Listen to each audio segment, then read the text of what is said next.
School నుంచి ఇంత హ్యాపీగా వస్తుండేంది సుషిబాబు ఈరోజు అంటే స్కూల్లో ఏడవలేడనమాట సుశాంత్ ఈరోజు.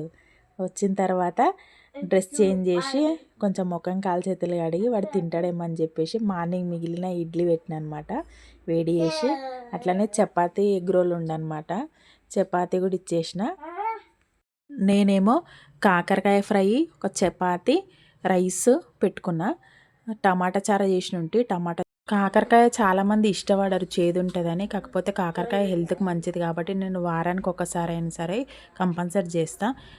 పిల్లలైతే తినరు, కాకపోతే మేము తింటాము. అది కూడా ఫ్రై అయితేనే. పిల్లల కోసం అని రోజు ఏదో ఒక చారు అయితే కంపల్సరీ పెడతా నేను.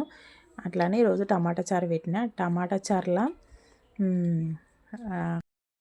టమాటా చారు ఒక్కొక్కరు ఒక్కొక్కలాగా పెడతారు. కొంతమంది టమాటాలను ఉడకబెట్టి ఇట్లా మిక్సీ కొట్టి అట్లా పెడతారు. నాకు అట్లా ఇష్టం ఉండదు. నేను మామూలుగా పచ్చి టమాటాలనే మిక్సీ కొట్టి బాగా మరగబెడతా. అందులో కొంచెం చింతపండు రసం కొంచెం వేస్తా. వేసి పిల్లలకు నచ్చేలాగా కొంచెం సప్పగానే వేస్తా. ఇష్టంగా తింటారు. టమాటా చారు కూడా మంచిది కదా హెల్త్కు. తిన్నది మంచిగా డైజెషన్ అవుతుంది కదా, అందుకని.